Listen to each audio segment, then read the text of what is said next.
I think I could probably introduce it. Is there a certain thing you'd like me to say as part of the introduction? Well, we're live now.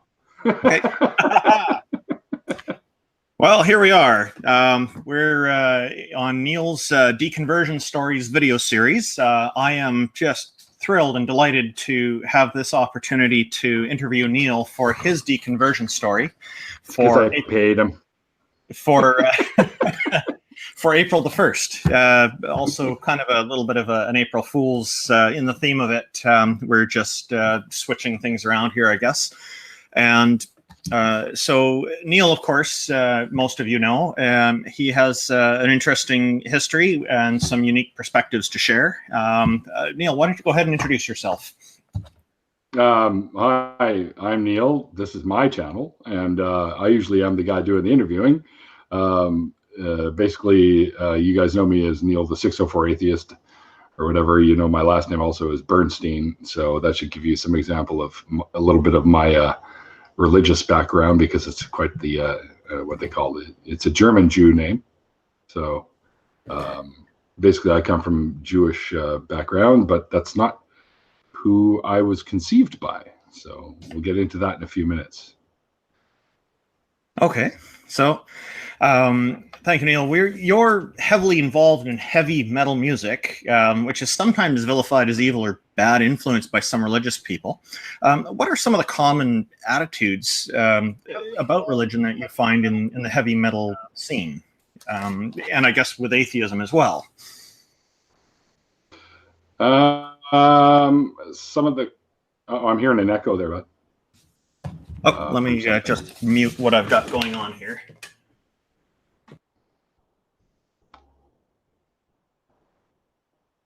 Yeah, okay, but now I can't hear you. Yeah, I muted it so there won't be an echo. Oh, gotcha. Okay. Okay, give me a second here. You said something about the heavy metal music scene, and religious people always tend to say that it's somehow satanic or something like that. You're muted. Did I mute you? Because I don't think I muted you. Okay, yeah, I'm interested to know about what you do in the heavy metal scene. I know that you're a singer, but perhaps you can tell the audience a bit about it, and perhaps also provide some perspective on how religion and how atheism factors into the heavy metal scene, because I'm sure you're attuned to that. I don't know if I would say that it really cares much about atheism or theism. I mean, you've got metal bands like Striper, you've got you know, a Good Blood or whatever the hell their name is. Anyways, there's religious heavy metal bands too. So I have happened to written a couple of songs that are themed in atheism. One of them you've heard, called Let It Go, which has absolutely nothing to do with the Frozen tune. It was very nice. I really like that one. Oh, cool. And I don't know if I'd say we're like a full-on heavy metal band, because because you've been to our jams, that we do sort of bluesier rock. We do lower key, kind of acoustic-y stuff.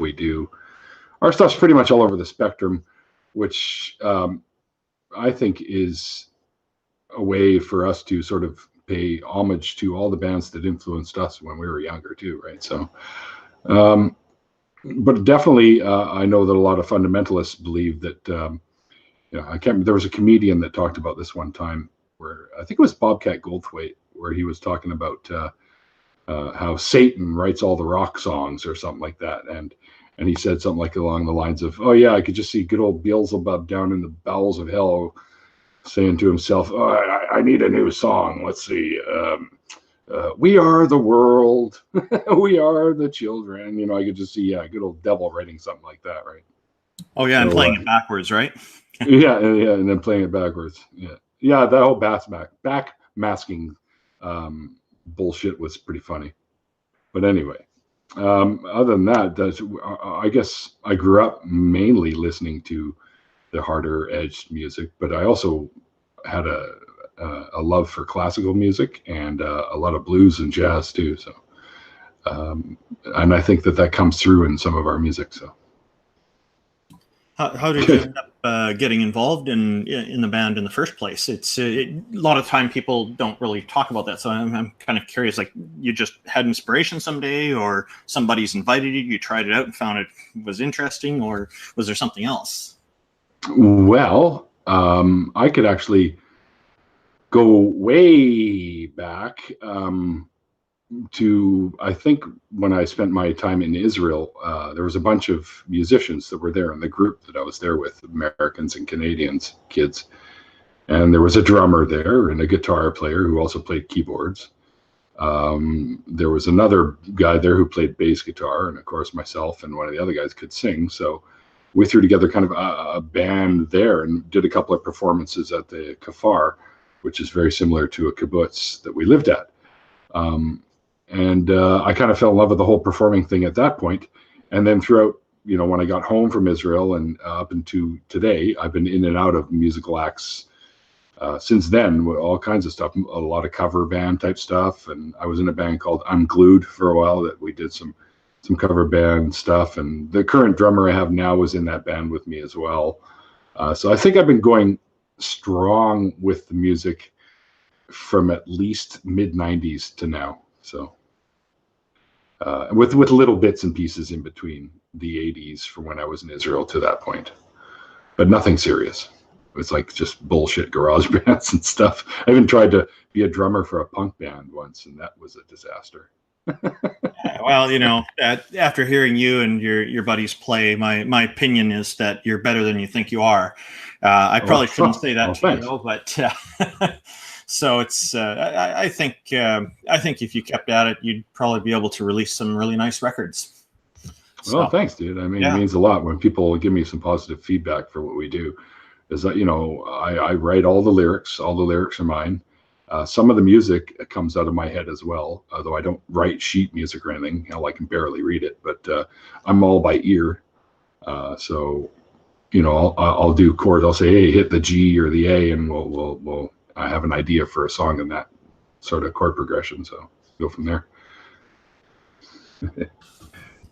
So you and I, as I recall, how we met online, we have a common interest in blood donations. I'm fairly new to it, and you've been doing it for quite a long time. You've managed to get hundreds of people involved in it, which is fantastic. For me, I love the idea of how blood donation is helping people I don't even know, and you seem to like that too. Would you like to talk a little bit about that and what the background of how you got into it with your father and whatnot? I see you taking the selfie with your father each time at the. It's wonderful. Actually. Yeah. So, go ahead. Yeah, I got the next time we're there, you got to do one too, man. I forgot to get you to do one last time because you're a member of my group now too, right? Absolutely, and I'll add it to the collection that I put on my Facebook page. I have lots of pictures of people that take pictures of themselves with my dad when they donate, the members of my group, including my roommate, my little niece, my cousins, my friends that are all involved. So there's at least about 12 of us, I think, of that group that do that. Mind you, it's tough to get the rest of my group because I have over 200 people in the group now. I think there's 212 now. I think you became number 212. I think you're the last one to join, as far as I know, because I haven't been able to recruit anyone since you. I wonder if there's something to that, Randolph. No, I'm just kidding. If it is, it's not intentional. I'm joking, anyways. So, as I understand it, your father has quite the record, and you're wanting to honor him by exceeding that record. And I think that's a really wonderful way to do that. Maybe you can get into that a little bit. Well, I can actually take everyone through the entire story of how it all got started. My dad, who was British Columbia's highest donor, at least at the time. I know that there are a couple people that have passed him now, which I'm pleased to say, because the more donations, the better, obviously. But when he passed away, he got colon cancer, and he had to stop donating a little over a year before he actually passed away. So, but he did manage to hit a large number of 532 donations. So that's pretty good. And a lot of those piled up when he started doing the what do you call it? Not the whole blood, but the platelets. That's what it's called. He'd go in and do platelets. And you could do that every couple of weeks, right? So he'd be in there every couple of weeks for an hour or so donating platelets, or almost 2 hours, actually, I think it takes. Because what they do is they literally take all your blood out, or lots of it out, remove platelets, and then pump the whole blood back in. So all they're actually using is the platelets, and you're getting your blood back. And that takes a little while to process safely, we'll say, so that it doesn't throw you into some kind of shock syndrome of some kind, right? But anyway, so when my dad passed away, I decided, well, shit, there's a huge hole there now, because he was doing at least every 2 weeks he was donating. So I decided to start a Partners for Life group, which is something Canadian Blood Services offers to like organizations, corporations, companies, stuff like that, or even athletic groups, whatever. Any group of people that want to start a blood donation group can, and they call it a Partners for Life group. So basically, you become committed to donating blood, which is why I have not gotten a tattoo in over 10 years now. So, and I won't either, because I do not want to interrupt my blood donation schedule. As much as I love them, I also love helping people, so I'm willing to sacrifice body art for that. But anyways, so they got together with me, and I told them I had this idea that I wanted to start in honor of Frank Bernstein, who was my dad, Partners for Life group, and they thought it was a marvelous idea. So that's fantastic. We love that you're interested, and we love that you're going to donate now, because my dad and I had always planned on donating together at some point, but I could never get the time to do it when he did it, which is another reason yet, Randolph, why I decided to stick to the Wednesdays, because that's when he went in. And now that I'm able to do it on the Wednesdays, I wanted to keep that commitment as well. But anyway, when I was talking to the people that run the Partners for Life group, the signups and stuff like that, they asked me to make a pledge. How many donations do you think you could do in your first year? And being the cocky son of a bitch that I am, went, I bet you we could break my dad's record. And they all kind of looked at each other with this, like, did he just say what I think he said? Because apparently, in Canadian history, there has never been a single person started blood donor group that has had those kinds of numbers. So she suggested maybe I do something a little bit more conservative, like 50 donations.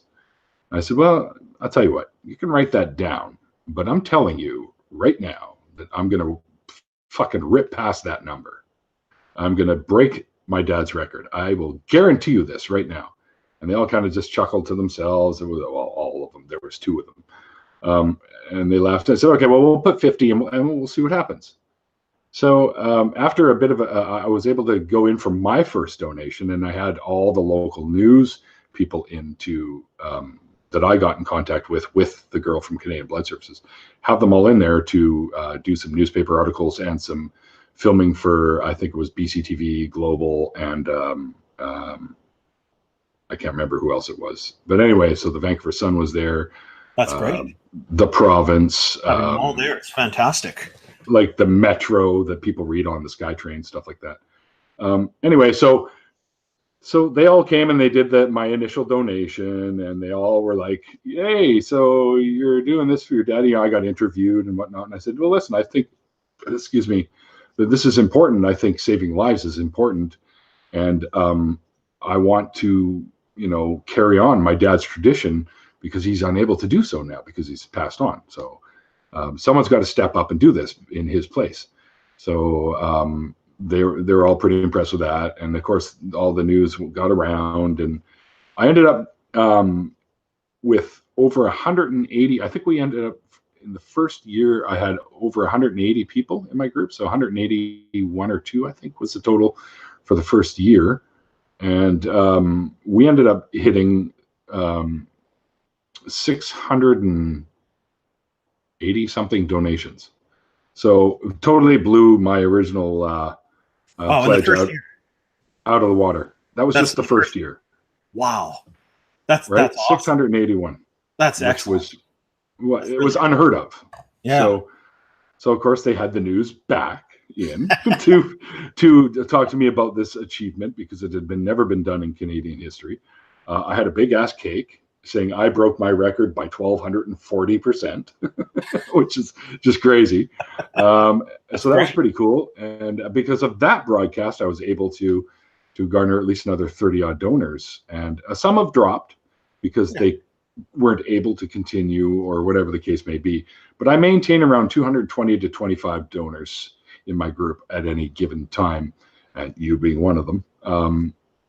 So I'm pretty pleased to say that every year my blood donor group brings in a minimum, and it has never dipped below 460 donations. So that was my lowest, and on average it's around 500. So that's not too bad for just a single guy, fucking schmuck living in Vancouver, who decided he wanted to start a group, and I'm pretty proud of that fact. So, and I don't do it because there's a God watching and he's going to give me some glorious reward in an afterlife that isn't real. So there you go.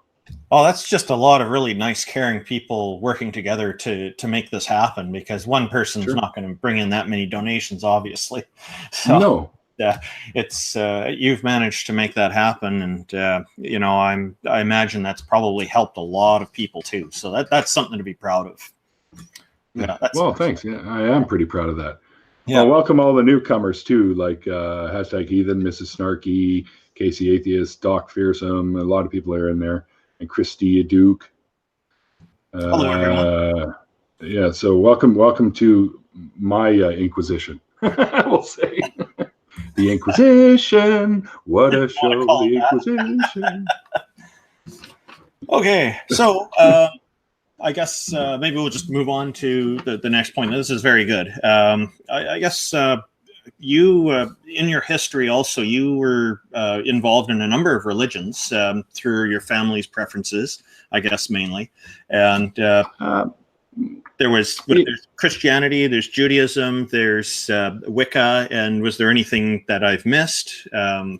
Maybe I dabbled in a bunch of stuff when I was doing the whole paganism thing.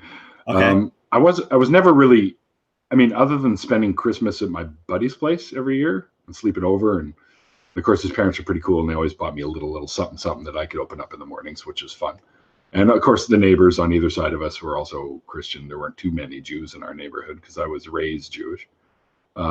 We had a few in the neighborhood. And of course, they were always over at our place having parties and shit like that. So I was actually conceived by a Christian couple.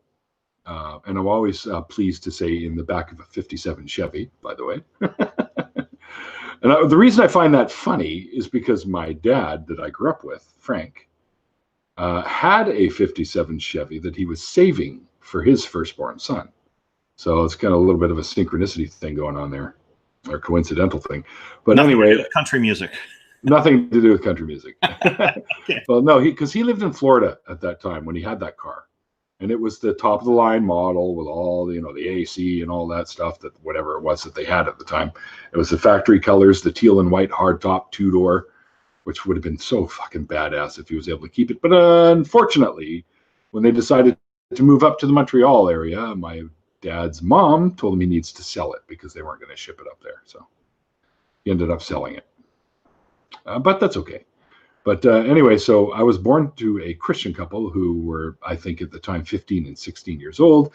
And my dad, or my birth dad's mother, was very staunch Catholic. And you just didn't do that kind of thing. It was considered very bad to have a child outside of wedlock. So they put me up for adoption. And I was taken home about 10 days after my birth, or 11 days after my birth, by my parents that I grew up with, which happened to be Halloween because I was born on the 20th of October. In 1966. Yes, that's right. I'm old. Anyways, someone's like, synchronicity. That's a word I haven't heard in a long time. I've used it from time to time. Actually, 3 times today I've used it at work, but that's okay. Anyway, so I was born to them and brought up in a Jewish family. So I was born to Christians, Catholics, and raised in a Jewish family. And I, of course, one of your questions that I read that you were going to ask me about was the whole Sunday school sort of thing. Well, we had something, it was along the same lines, but of course about Judaism, but we called it Hebrew school. And I went twice a week. It was usually the Wednesday after school, and usually on the Saturday after the synagogue or the ceremonies for shul had finished. Of course, I never had to go to my dad was generally the one that went to that, and then my mom would show up later with myself and my sister, and we'd go to the schooling part. But yeah, so I remember being in those courses, or the school there, learning about all the old biblical stories, like the typical ones that you hear of, like the David and Goliath and the Samson and Delilah and all that stuff from the Old Testament sort of shit. So, and I remember there being somewhat some historical fact to some of these stories, but most of it, and I remember thinking even at that time that there's just no way this stuff can be real. So even at that point, I was thinking of the stories, at least, were somewhat mythological, probably used for metaphorical purposes or whatever. So I didn't really put a lot of stock in them, but I still believed that there was a god of some kind. You had you were starting to develop quite a bit of doubt at a young age, or do you think that doubt was already there and you're just how did you think that came about? Well, I just think, you listen to some of these stories, especially the flood and the Exodus out of Egypt and stuff like that. Some of these stories and at that time I had no idea that there was no archaeological evidence for it, but I just thought that can't be right, because it's not that fucking far to where they're going from Egypt. I even knew that back then. So I'm like, there's something, this has to have different purpose, because it can't be an honest to goodness story. And now, of course, we know even more so that just never happened. Both the flood and the Exodus, we know for sure that never happened. Yeah, no matter how flat the earth is. Yeah. Yeah. So. And I just remember thinking to myself, I don't recall ever saying it out loud, but I was a bit of an obnoxious kid. I got kicked out of class quite often back then, but because I was a troublemaker, I was a little hellion. So, but I don't really recall getting confrontational about it. I kept asking. I remember asking one of my teachers, Mrs. Cohen, if I'm like, is this real stuff or are these just stories? And she said, oh no, it's real. I'm like, okay, sure. But I don't think I really ever bought into it 100%. And I think that sort of lent to my later on getting right out of that sort of belief. I think that helped me, because I'd already sort of considered these stories to be mythology at best. And then of course you learn about Christianity and stuff in the New Testament with the New Covenant, which when I heard someone say that to me for the first time, I thought to myself, wait a minute, then that completely negates the whole God is unchanging thing. If he has a new covenant. Yeah, he's no longer immutable. That's right. So that kind of also was like another nail in the coffin being hammered in right there. Certainly. So, I just kept, I had a belief that there was probably something out there, because until I actually got into the sciences, ultimately becoming a chemist myself, but, you say, and I always used to have this expression, well, it may not be possible, just merely implausible, right? So, or it may not be impossible, just merely implausible. Yeah, I think it's a fine distinction that we can use. It's quite useful to say, I don't think it's possible, but I also don't think it's impossible. Or just implausible. It's a lower bar. Not impossible is a lower bar, right? Yeah, but there's some things that are impossible. Oh yeah, I already know what most of those are, right? So yeah, I think I didn't really care so much. I went full out and had my bar mitzvah, which was a rather, according to all my friends and family, it was a rather entertaining thing, because of course I was the ripe young age of 13 when obviously, because that's when boys do them. So I was reaching or going through puberty. So of course I'm up there trying to sing my Haftorah portion, which is the portion out of the Torah that I didn't choose it. My rabbi chose it for me and forced me to learn it, which was a pain in the ass. But anyway, I had to sing it. right? That's because rabbis, when they read from the Torah, they always do it, and they sing it. So, of course, I'm trying to sing this fucking thing. And, it's not like singing, there's like, I can still remember the opening line, which was, Vayi, Vayom Hashmini, Kara Moshe. Anyway, so, which I have absolutely no fucking idea what that means anymore. Well, it sounded really good. Actually, I do actually kind of know. It's we're together on the day, blah blah, something, whatever. Okay. But anyway, Yom Hashmini, which I think is the 9th day of whatever month or whatever it was. But anyway, so of course my voice was cracking. So every time I would get a higher note, my voice would crack, and the whole place would just crack up laughing. So I thought, I'll roll with this. I wasn't embarrassed by it. I've never been one of those kids that was actually, embarrassed by other people. I mean, it was rare when that happened. I mean, if I was trying to, a young'un trying to hit on the girls and stuff like that, one of my friends embarrassed me, of course, I'd run out of the room with a red face. And because, there was That's pretty normal. My love interest was laughing at me, kind of thing, right? So anyway, so that was kind of entertaining. And by the way, it was around the time of my bar mitzvah. This is completely off topic, but that's about when I started enjoying my first few cups of coffee. Because we used to be able to have it after the service, right? We go over and then they'd put out all the yummy cookies and the cakes and the coffees and teas. And I had never tried coffee. My dad was like, which I think he regretted, but he's like, well, then try it. You're probably thinking I wouldn't like it. But of course, I loaded up with cream and fucking half a cup of sugar in a little styrofoam cup. And I loved it. I loved coffee right away. As a matter of fact, within 2 weeks from there, I was always at my mom, buy coffee ice cream. So I was always getting her to buy coffee ice cream and stuff. And I became an addict at an early age. You like the flavor. Wow. Yeah. Loved it. I loved the coffee. And I remember sneaking extra cups after my folks were like, only have one. And then I'd sneak like 2 or 3 more. And of course, they were wondering why I was bouncing off the walls at night and not going to bed. Oh, yeah. Of course. But back to the deconversion part of it is I think at the point where my bar mitzvah had come and gone, and I was relishing in all the gifts that I get, because trust me, if you're Jewish and they ask you if you want to have bar mitzvah, have a bar mitzvah, lots of presents. Okay. And bacon and legs. I like it. That pure ostentation. Wrote that. That's a good joke. So this my is 2 favorite things. Yeah, this is sort of reminding me of South Park episode where they were talking about Christmas versus Hanukkah, and they're saying presents for 7 days in a row with Hanukkah. And then Eric Cartman wants to switch to become Jewish because he wants a longer Christmas. Yeah, exactly. Well, except it's not the same, Yeah. Sure, we get 8 days, but it's always some little dinky fucking stupid thing. Yeah. Like some, like a little box of Lego one day, or a record that you wanted, or new underwear. And it's like, fucking whatever, toss. Use something I can play with. But one of the Hanukkahs, one of the last Hanukkahs where we were still doing the whole gifts things, is when I got my first chemistry set, funny enough.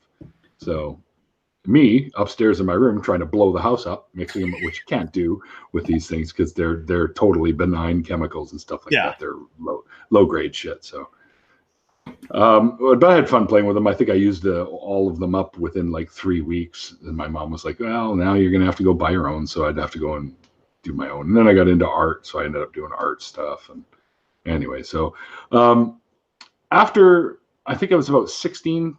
15, I was in Israel at the time, and getting to know a lot of the Israeli people. I'll tell you what, for a country that is a Jewish country, most of the people that I met there weren't overly religious. They were quite secular. They did all the traditional holidays, like my family still does too, and I consider my family to be somewhat secular. They all have a belief in God, but they don't really. They might go over the most important holidays to synagogue, or we'll all get together and have like a Passover meal or something like that. And of course, I still go to these, and I even take part in their little reading out of the Seder, which is the book about the story. Sure. But my sister always goes, whenever I'm at her place and we're doing it over there, she goes, "I'd really appreciate it if you read these stories without rolling your eyes." So, and I'm like, okay, I'll do my best, Marla. I promise I'll do. I think there was a documentary some point I saw. They were showing people in Israel were practicing a number of different religions. Oh yeah, like trust me, you get every religion under the sun in Israel, especially any of the ones that are of the Abrahamic faith. Like, and there's different varieties of Catholic or Christians. Sorry, there. There's, of course, you've got the Dome of the Rock there. You've got the Wall, the Western or Wailing Wall, whatever. I think they call it the Western Wall now. It used to be known as the Wailing Wall. Yeah, every faction of religion can be found pretty much amongst the peoples of Israel, and it's a different culture, that's for sure. But what I really liked about being over there is I didn't have to produce ID when I went into town and got alcohol. You just sit at the ice cream shop and drink Budweiser all day, and at the ripe old age of 16 or 15 or whatever the hell it was I was. So no more Manischewitz for you. It's off to beer, is it? Yeah, I really took to something that they call British Shandy, which is a type of ginger beer. It's actually, the brand name is British Shandy. And I really, because it was like a sweet beer, and I was always a big fan of sweeter beer, like meads and stuff like that too.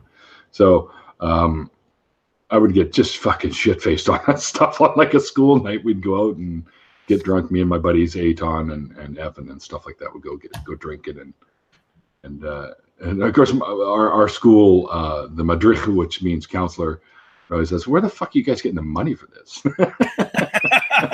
That's an important question. It is, and he didn't know, and I thought he knew, but he didn't know that we actually were working in a bicycle shop. We're doing bike repairs and one actually funny story. They just started getting into BMXs in Israel at the time, and which had already been out in the US for quite some time, about 4 or 5 years. Yeah. So they got one in, and of course I earned some money, and I bought a BMX myself. So there's a bunch of us riding around on BMXs all over Israel. And of course, me being already at that point being a rather large kid, I think it was already over 6 feet at that time. I did this huge jump and broke the front forks of my BMX, and of course I landed square on the handle on the bar of the right on my nuts. Oh yeah. I don't even want to think about that. That's not even the worst part, because I slid forward into the actual handlebar and re-hit him all over again. Talk about adding insult to injury. Wow. Exactly. And man, did that ever hurt? You'll never forget. I literally went back to the kafar, or hobbled back to the kafar, and had to go check and make sure I still had a pair. that's how much it hurt. Important, yeah. Yeah, it was pretty funny. Not at the time, it wasn't funny. No. Let me reiterate that. But afterwards, I can laugh about it now. Yeah, and you should. Yeah. Yeah. I guess. So yeah, I think that's. But over there, and just seeing, like, if this is the alleged Holy Land and the horrors that I saw there when I was there, just the way people were treating the Palestinians, even back then, or Lebanese people, because there were still issues even back then. And this was in the 80s, by the way, 82, 83, 84, in those years. There were still issues. But Israel was a military powerhouse there, no doubt about it. Nobody could come up, even stand up to them at that point. And many of them tried. They're still pretty strong today, too. Yeah. The one thing I noticed when I was there is that they would get a piece of technology, like from the US or France or wherever, and they would improve upon the technology. Like their version of an F-16 was like 10 times better than the US one. And their version of an M16 machine gun, which they totally remodeled for desert warfare, because M16s were actually designed for jungle warfare. They ended up calling them the Galil, which is the Israeli version of an M16, and it's much, much better. And one of the problems that the M16 had that I remember was after constant fire, the barrels would droop. They would what? Sorry, I didn't hear that. They would sag. They would sag. Like they would start to get too hot, and they would sag a little bit. While Israel put some new type of alloys in, the Israeli defense guys anyways, put some new types of alloys into their barrels, and they stopped doing that. Also, let's not forget that most of the plastic parts on the M16 are made by the toy company Mattel, even as it's stamped right on them. So, wow, Mattel, yeah, who always wants to avoid controversy. Yeah, well, yeah. Anyway, so yeah, it was a lot of, I think it was a lot of the horrors that I saw there. That's pretty much at the point when I just said, you know what, this particular God, there's no fucking way he can exist and allow this shit to happen. Or it's pretty awful. Yeah. Or he's a complete asshole. Character. So I ended up just completely giving that up. And I felt like there was a void.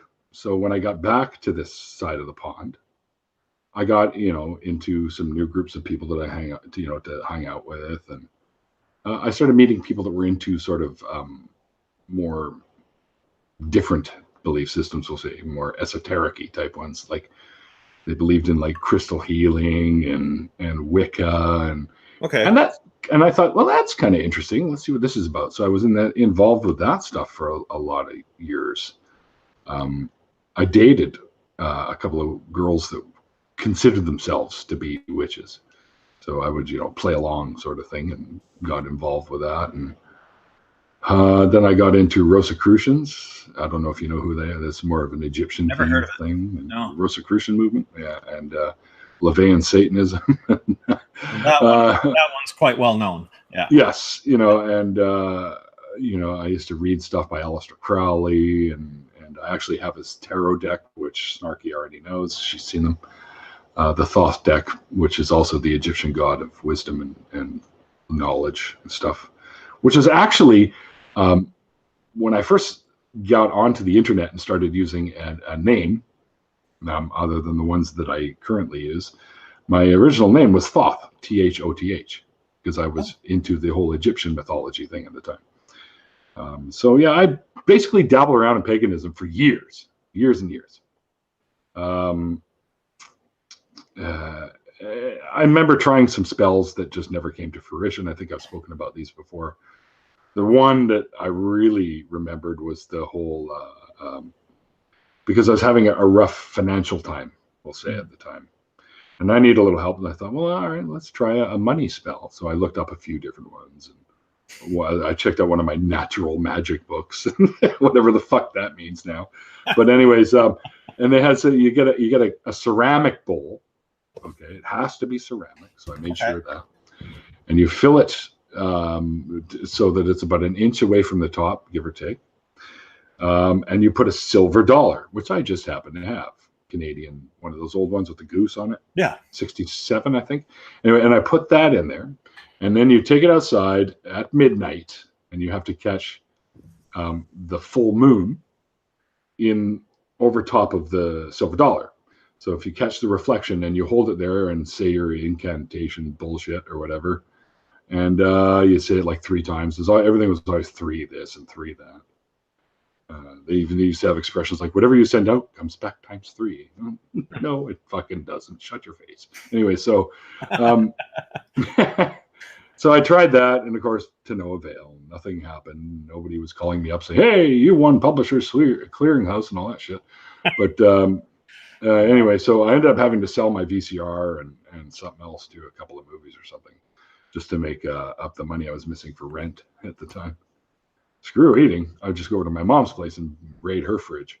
So, of course, good old, yeah. Yeah. Well, yeah, it was easier too, because at that point, her and my dad were separated, so they were living apart. And the really cool thing about that is, I think it was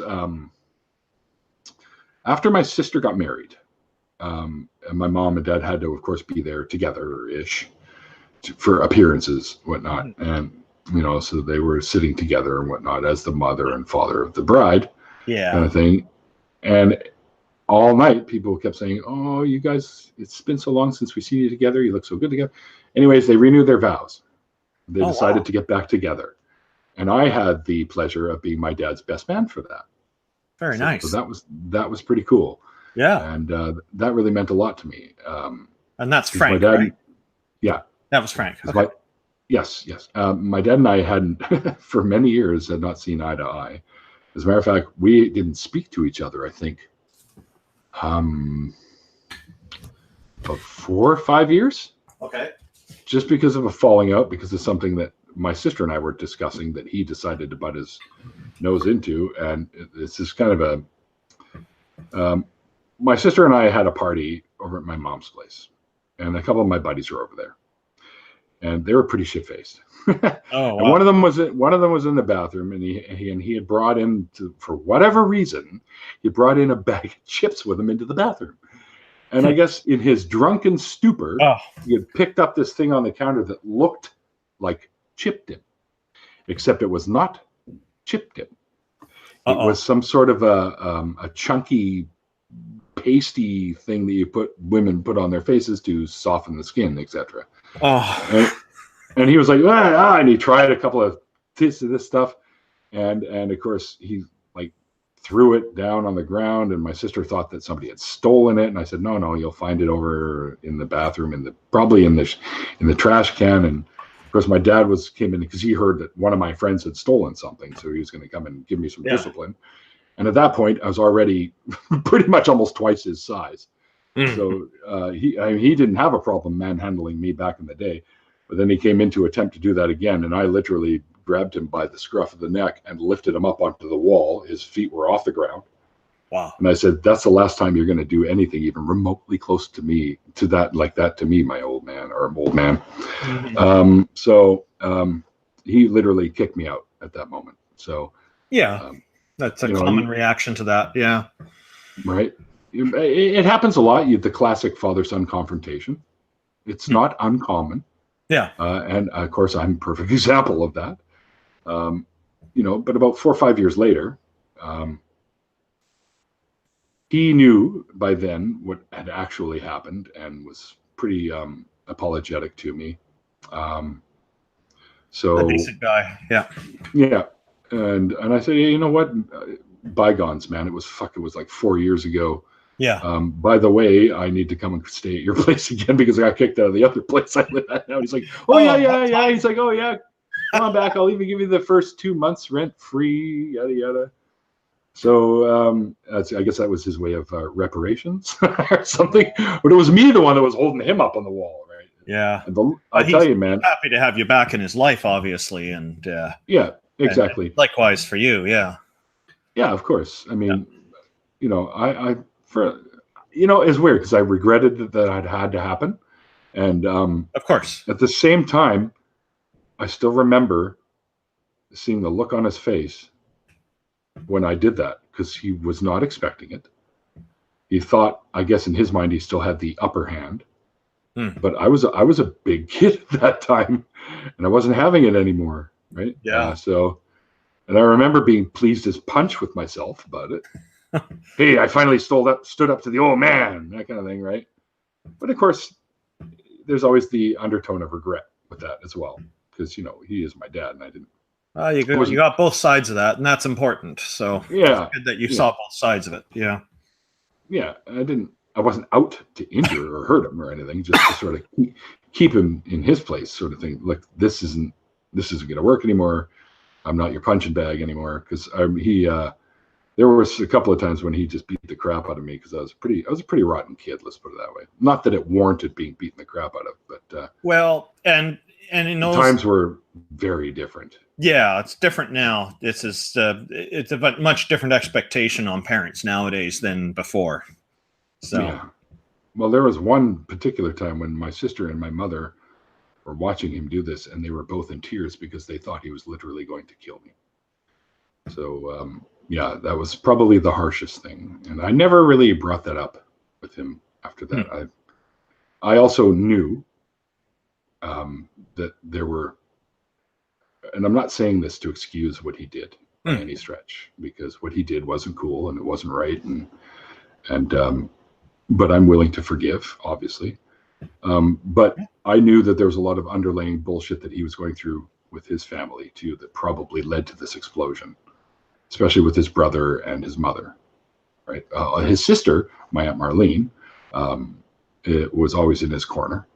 So But he was having issues with the whole family business thing, and his brother and my mom, or his mom, my grandmother. And at the time, I didn't know a lot about what was going on, but when I learned later on, it kind of led me to go, oh, now I see where all that fucking anger came from, like where it came from. And I just happened to be the convenient way to release it, I suppose. Yeah, it's wasn't pleasant, but it's a long time ago, and he's no longer with us. I can't hold that against him. Sure, it's stuff you'll never forget, though. But No. there's lots of other things you can choose to remember too, I guess. And, sure. Yeah. Well, they often say it's the really awesome things that remain in your memory and the really tragic things that remain. Yeah. It's always the more prominent, the more extreme emotions are the ones that are easier to remember. Yeah, that's actually a really good way to put it. So anyways, where were we on the whole deconversion? Anyway, so I was going through the paganism stuff, which led to that other story. Anyway, so, and I tried that for years and years. And finally, I think it was about my mid to late 30s when I finally let any belief in a deity go, period. Uh-huh. Yet still kind of retained the possibility of some form of higher power. And I think it wasn't until my, I just sort of, that was always like in the back of my mind. And somewhere around my 40s, that little thought in the back of my mind kind of resurfaced when I started seeing other, like, when YouTube came out and I started seeing all these people talking about this sorts of things. And of course, more and more into the sciences that I was studying and whatnot, and to learning to get my chemistry stuff and whatnot. So it slowly but surely just disintegrated. I was like, we have explanations for this shit. There doesn't need to be any supernatural explanations when we can't even measure the fucking supernatural.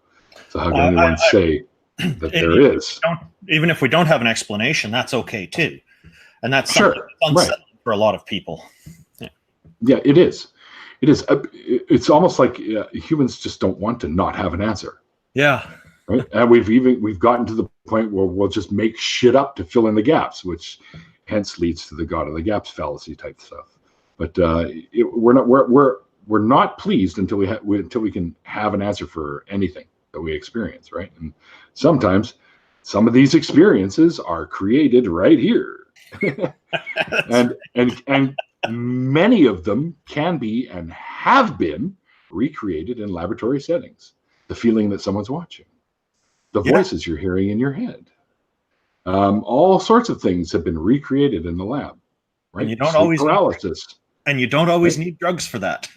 No, you don't. They can just do it by stimulating certain areas of the brain, or sleep deprivation, all kinds of things. Yeah.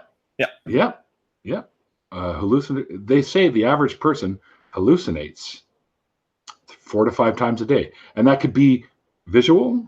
It can be your nasal, like your sense of smell. It could be taste, it could be hearing, olfactory, otic, or auditory, or whatever the hell it is, and your sense of taste. You can taste things that aren't there, right? And it happens to the average person. They say, I haven't recently checked up on that stat, but it's about 4 or 5 times a day that people can have these things, possibly even more.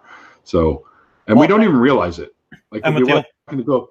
And with the olfactory system, there's something, I think it's called a miracle fruit. If you look it up online, it's when people eat it changes the perception of flavor for other things. Mm-hmm. Yes, I've heard of this thing. Yeah. Right.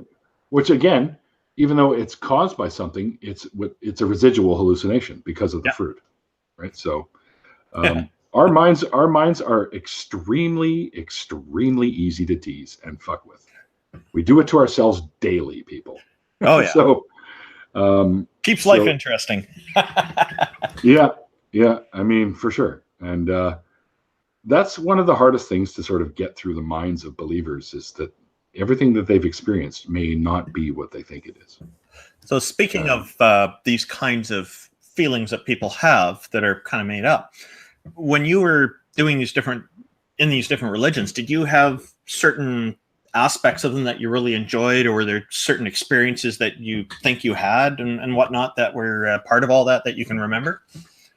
I would say the most the whole mystery of it and the whole element of badassery that kind of goes with it. Getting together with the people to have ritualistic type things happen. And of course, one of my most favorite things, of course, with the girls that were Wiccans that I was dating at the time, was the quote unquote sex magic. Right? So try to raise a cone of power through sexual activity, right? I've heard about that. I'm game. Sure. Okay. Right. So, yeah, that was always a fun part. Oh, hey, Nacho. Everyone's calling him Nacho now. Nacho Witness. Oh, okay.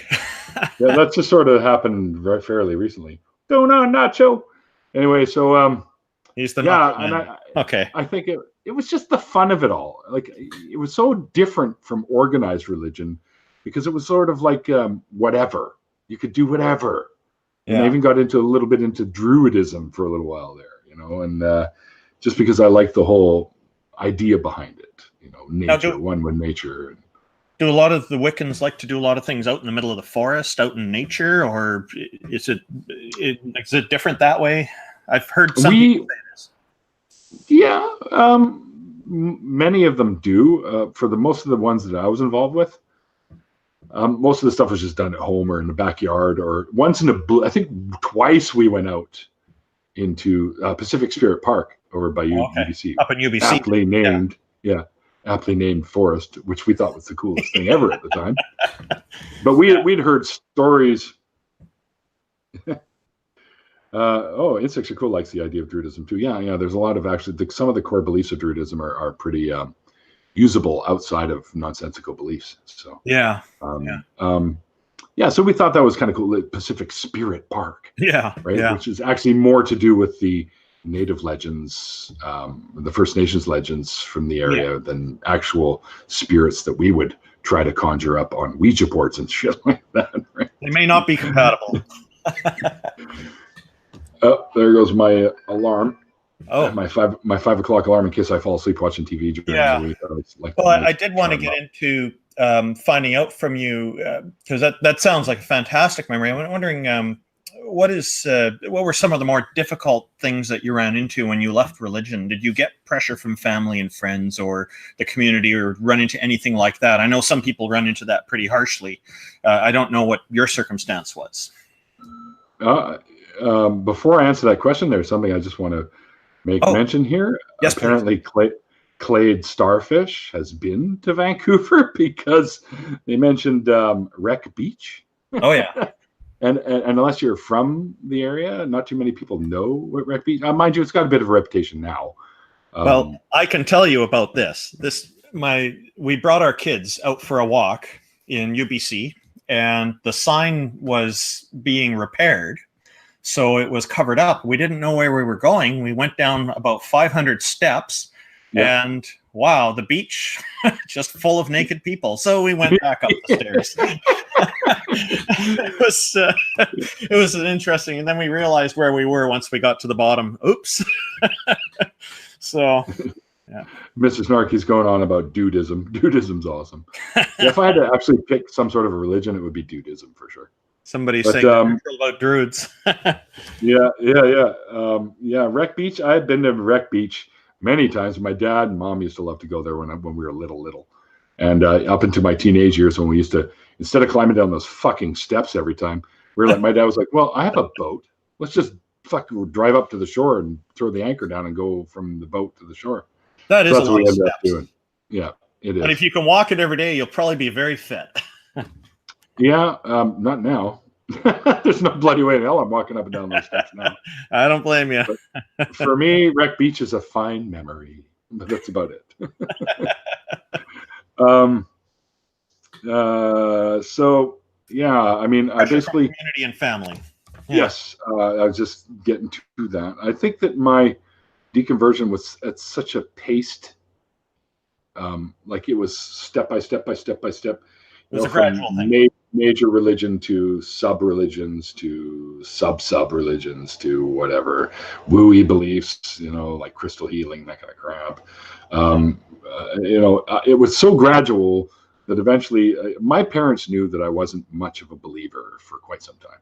Yeah. And they knew that I was into the Wicca, and they knew all that. So they were already, I'm not going to say disappointed, but they were like, well, you're still gonna, you're still gonna, come and celebrate the holidays with us. I'm like, okay, yeah, it's all about the food, man, and the food's awesome. So of course I'm not. Yeah. So it wasn't a shock to anybody. Nobody really. No. Yeah, nothing came up there. No. The only one sort of blowback thing is I dated a girl back in the early '90s. When her mom found out that I was into that sort of thing, she started calling me Satan. So. And I wasn't allowed to date her anymore, but she used to sneak out of the house and come and see me anyways. Wow, that's quite the promotion. Yeah, there you go. So, promotion. Yeah, he's Satan. Satan's a pretty powerful guy. My old boss at the parts store I used to work at before getting into the chemistry thing, used to call me Satan as well. Oh, okay. Which I thought was kind of. He was joking, of course. He goes, that was before the metal music, right? Yeah. Well, no, it was during. Oh, okay. It drive him nuts because I'd give his kids all our CDs with our music on the CDs, and they'd be blaring it at home, and he'd be like, "Turn that shit off." Oh, you were living up to the name he gave you. Yeah. But yeah, so yeah, and it was such a gradual coming out that I don't think it really impacted too many people. But to this day, though, like every time I get together with some of the family for the big picnics in the summertime and stuff like that, there a few of them will, "Oh, you still an atheist?" Yeah, still an atheist. That's not going to change. Hence the shirt I'm wearing says I'm an atheist or whatever, right? So yeah. Oh, that's funny. Yeah. People presume it's temporary. I've run into that too. Mm-hmm. It's fairly common. It's by the way, since it's my deconversion story, we don't have to stick to the structured hour, by the way. So if you've got more questions, go for it. Oh, yeah. I was just wondering if you had some advice for people who are maybe in a situation where they want to leave religion. Like, on these forums, I've noticed sometimes teenagers will come along, they're still living at home. And so we're telling them, be careful with this. Maybe don't make a big deal of it until you're on your own, because if you get kicked out of the house because they're concerned about that, then, that's an issue. So they have to really think carefully about what they're doing. And usually the advice is wait until you're on your own. But I mean, for adults, I guess, who are in these kind of situations, would you have some advice for them to kind of make it easy for everybody around them as they come out? I guess a gradual approach should be something that you might try to, I'm not sure if you would have some kind of ideas like that. For a lot of people, especially if they come from more fundamentalist backgrounds, like say something like Mormonism, or like my friend Nacho there with Jehovah's Witnesses. And actually, one of the stories that I had on my channel that still kind of stands out to me a little bit is Nacho's, and another guy named Humanobo, who was an ex-Muslim.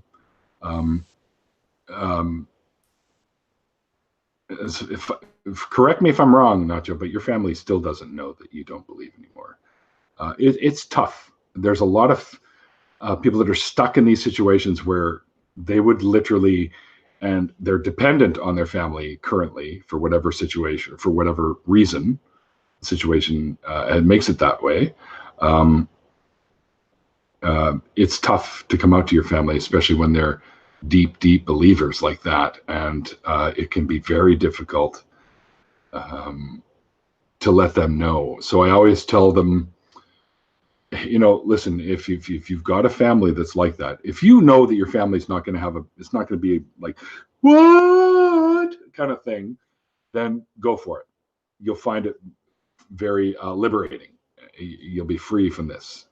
And as long as you know that your family's not going to flip out and kick you out, then go for it.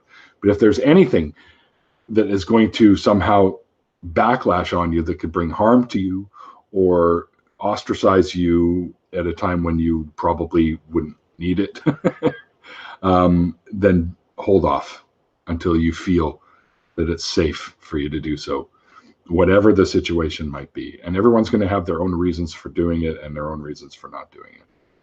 And it's tough because a lot of the fundamentalist believers that these people are trying to tell that they're no longer believers, it never goes well. Like, I've heard stories of people being unfriended, being basically kicked out of the family, etc., etc.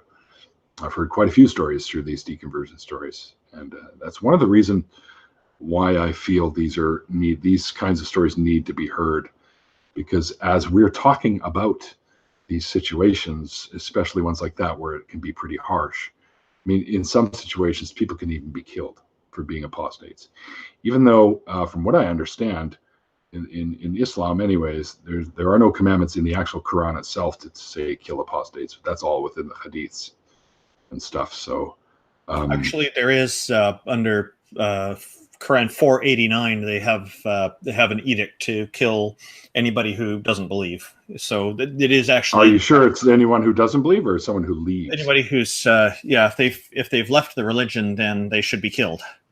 Don't take a friend among them and kill them. It is there 4:89. If you look that up in the Quran, you'll see it's pretty plainly worded there. Yeah, I do remember that one. But I do agree with you. The hadiths do have more of this kind of stuff in it. Yeah, absolutely. Yeah. That's where a lot of the really poisonous shit comes from. So what I always try to tell people, I'm always very thankful that they have chosen to come and talk to me about it. It gives me a way to know some of these people that I've made connections with a little better. And it also, I believe, in turn helps people that might be watching. They might be able to identify with a lot of the things that some of these folks are speaking to me about. They go, oh my gosh, that's so similar to what I'm going through. I'm going to stick around and hear how they dealt with it. And maybe that might work for me, or maybe I'll hear another option that might work for me. So the intent of these discussions is another way for me to somehow help out with people that might be going through difficult times with this kind of thing. Because I was raised to be an ally to people, to try and help as much as you can, doing whatever you can. I mean, if you can build things, then go help somebody build a house or a barn or a dog house or whatever. If you're good at music, then help somebody write some music for a play they want to put on. When I was a kid, I used to do all the kids in the neighborhood's kiss makeup when they wanted to do their little backyard fucking strumming on tennis racket shows and stuff like that. So I was always taught to sort of help however you could. So I was raised to do that. And, I've been a volunteer for the SPCA. I've been a volunteer at summer camps for kids, some of them being troubled kids, because being one myself, I was able to relate and help them. I've counseled kids. I've worked in charities before, most notably the Variety Club and Ronald McDonald House. I still, to this day, once we get Lifeblood going again, we'll be collecting money at the shows for Ronald McDonald House and Variety Club, because those are the charities that my father got involved with too. And we also, I also try and always get people to sign up to my Partners for Life group at these shows too, to help out Canadian Blood Services as well. So yeah, it's about stuff like that, and I do as much as I can. I've even done some. Yeah. Oh, absolutely. Our communities are what makes us strong. So the stronger the community, the better off we are, right? And I'll even go to the Jewish Community Center and help them out there once in a while. I even they interviewed me for an article in the Jewish Western Bulletin about that, and also about my music and stuff. And it was a multi-tiered one about the volunteer work that I'd done at the JCC, which also was including that counseling stuff, and other things. So yeah, I was just raised to do whatever you could for the community you lived in, to give back somehow. Right? Because I grew up playing youth sports like baseball and soccer, and I was terrible at soccer and baseball. It's funny because my dad was an umpire in the league, the kids leagues there, and the baseball park was right in front of my house when I grew up. So for me, it was easy to get there. I could walk across the street and I'd be at the game. But my dad was like, "Oh, you should get in." Yeah, I guess he wanted me involved in these things just so I'd stay out of trouble. But I was never really good at it until after I got out of it. Then I got much, much better at the sports thing. So yeah. But I was able to, in my whole junior baseball career, I was able to save the game twice with a home run. So, and that's an exhilarating feeling, being lifted up by your whole team. And you're like, "Holy shit, don't drop me," kind of thing, right? So, yeah, I think the very best is if every member of the team gets that experience at least once or twice. It's nice for kids to have that. They need to experience the failure too, but if there's a combination of these things, it gives them a wider perspective, and I think it's helpful to people in life to have absolutely. that. Yeah, sure. I highly recommend at least trying some kind of sport at some point. Yeah, because it gives you the value of teamwork and stuff like that, right? So yeah. And I was in the Boy Scouts too until I started getting a little bit suspicious of one of the guys who I think years down the road ended up being put away for some of that stuff. I did Boy Scouts too, and my dad pulled me out, and there was no explanation at the time. I think back on it, and I wonder, Mm-hmm. And there was some pretty bad behavior with the kids there. A lot of the kind of bullying stuff going on with a few of them. And, the leaders weren't trying to stop it. So that's what I remember. But maybe there was more going on, and I didn't know. But being the only Jewish kid there at the time. Oh, wow. Yeah. Right. And everybody's going to know that, of course. Yeah. And they're all Christians or whatever, because it's fairly heavily with that sort of thing, I think we'll say. Anyway, so yeah. So that's pretty much it, man. And then I just, in my mid-40s, I just found my way completely free. Yeah. So, I'd say early 40s. That's the default with atheism is freedom, because you don't have a belief in any deities, and there's just really nothing else to it unless you decide to have some reason to justify being an atheist. But I don't even think that's necessary. There was. All right, I'm just going to say thanks for sticking with us for as long as you did. #Ethan. I'm glad you enjoyed hearing my story. It's pretty much going to be coming to a close soon anyway, so you're not going to miss much. But have a good evening. Oh, somebody wrote that? Yeah, #Ethan. I must get going, y'all. Have a great night. It was great to hear your story, Neil. So. Oh, yeah. I'm finding quite interesting, too, so I agree with them. I wanted to talk a little bit more about kind of, I guess, a global community perspective, too. Like, from moving away from the religions, I think you probably have some good perspective on what are some of the major problems in the world that religions are causing, like the most prominent issues that I think that you think people should be aware of today? Some of the biggest issues? The biggest problems that religion's causing that you think people should be more aware of, that maybe aren't getting enough attention perhaps, or that maybe just are major problems in the world now. Like, what do you think are the major issues? Maybe the top 3 or top 2 or something.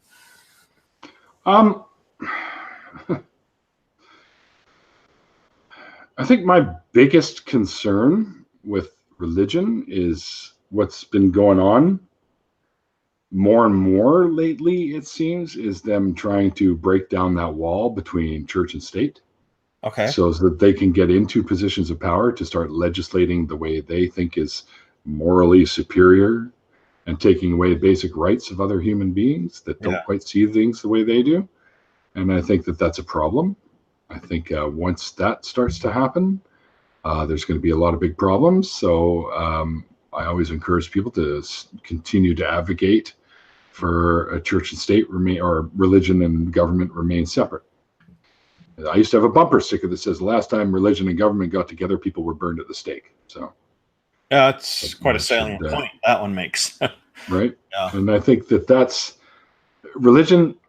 I've always been of the frame of mind, like, okay, you want to get into these positions of power, you want to invoke these fucking laws that you think are the correct ones that take away people's rights.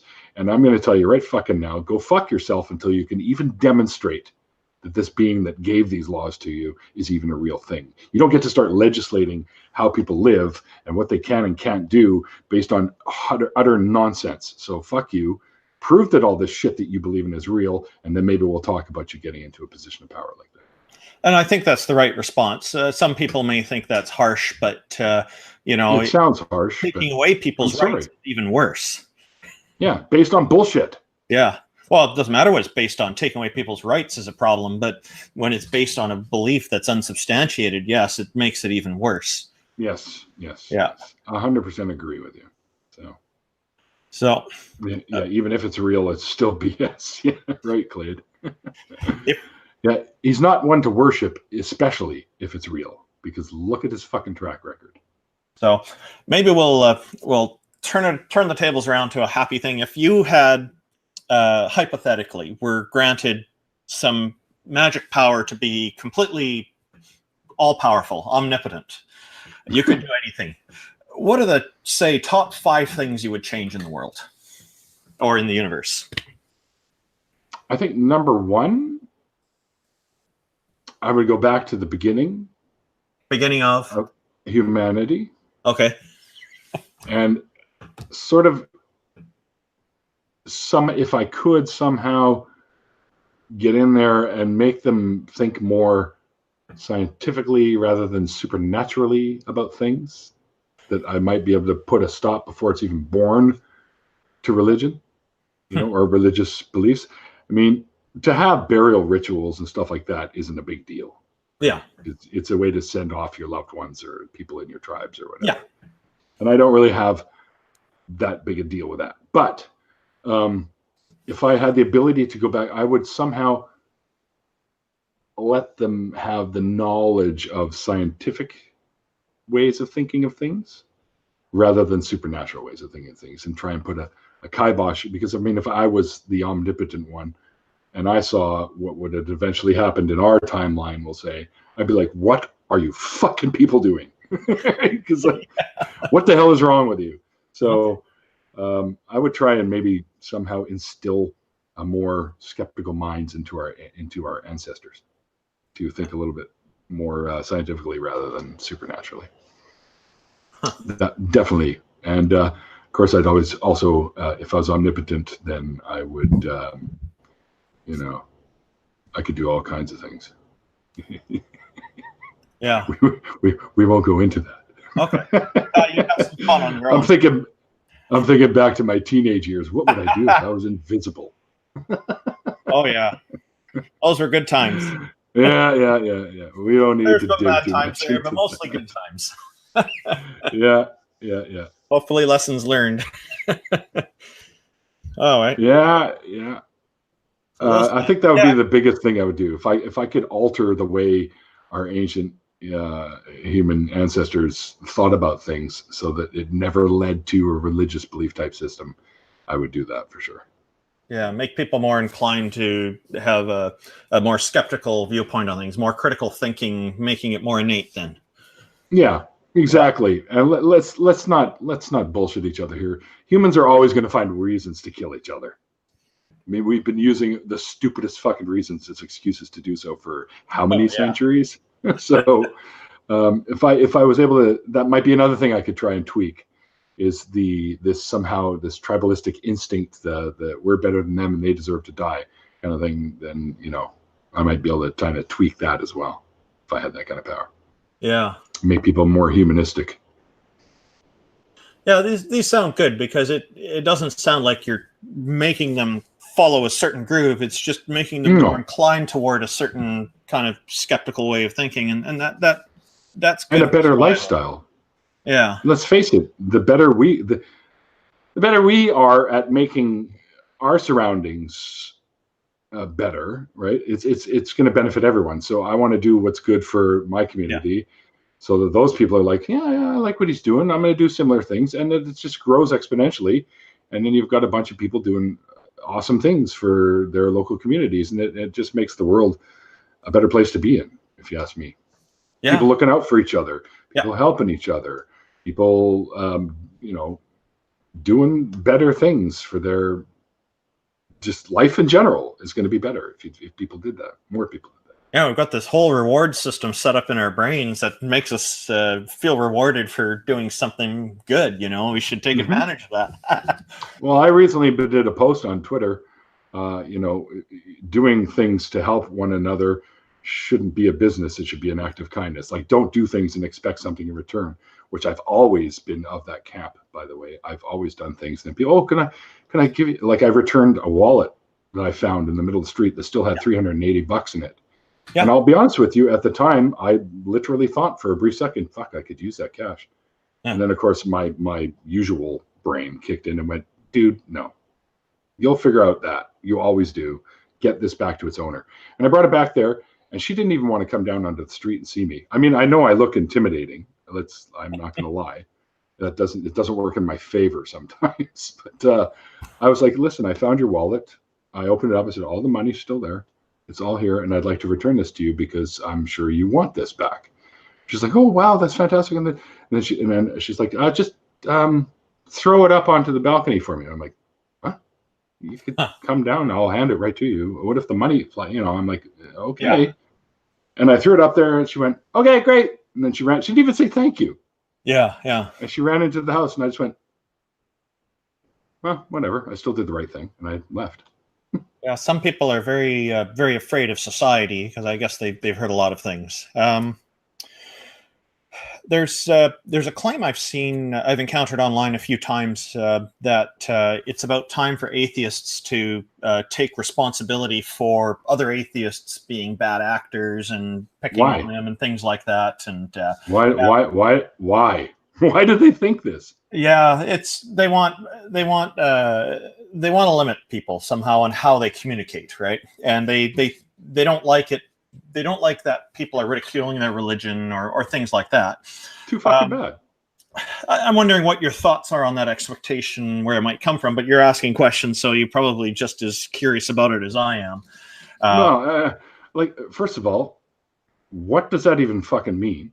Like, why should I be responsible for something that another atheist, like, I'll pull one here, frustrated atheist, my friend Russ, why should I be responsible for anything he does or says? I'm not. Right. That's his doing. You got an issue with what he's doing, talk to him. Don't look at me to keep him in line, because that's just not going to happen. So you probably agree that it's more like we're just an extremely diverse group. We're not, there's no unity with atheists other than that one loud belief. And then, but I mean, there's like, it's not a unified. We can unite on multiple facets, I believe. There's so many different. A lot of us do. And ideals, right? So that that are separate from it. A bunch of us group together because we have similar views, but that's what people do anyway. But we don't have to form. True enough. And I guess I'm expecting that. I mean, I'm friends with people that other people don't like in these groups. Yeah. Same for me. Yeah. I mean, that doesn't mean that I'm going to just suddenly not be friends with somebody because someone else that I happen to like and respect doesn't like that person. Right? That's between them. And, I'm going to be honest with you right now. There's been a lot of shit going down recently that I've just kind of stayed away from because I'd rather have friends than enemies. So I'm not going to get involved. Good for you. Life is short. I've always been of the camp. Thanks to my dad, it's an expression that he told me a long time ago. It's better to mend fences than it is to burn bridges. Yes. So you might need to cross that bridge someday. And it may not be there for you. Mm-hmm. So I've always been of that. I mean, people are going to have differences. There's no doubt about it. Even if we're down to the last 2 people on the planet, there's still going to be differences of opinion. That's to be expected. Are we big enough to work through the differences? Are we big enough to say, hey, listen, I don't like the way you think about this particular thing, but I can appreciate you for all the things that I do align with you on.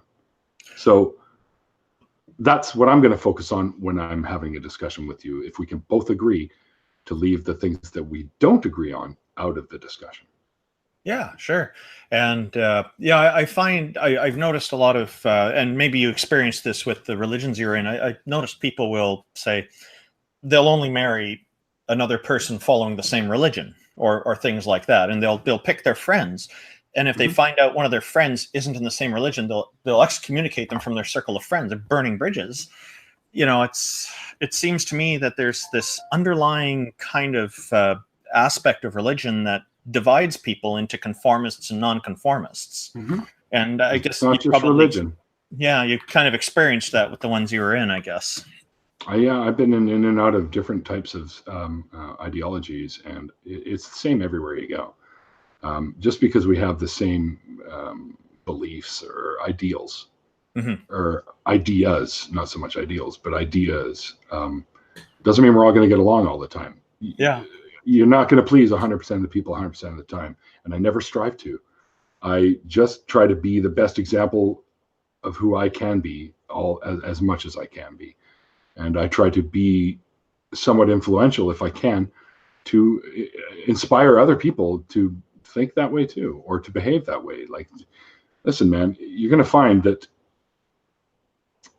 you're going to bump heads with many people throughout your life, obviously. And I'm sure most of you, or not all of you, have experienced we hope that. Not to, but watching. It does happen, yeah. Of course it does. I've always been, and for most of my life, it's worked out fine. There have been, of course, a few disastrous stories, but you can't expect them not to be there.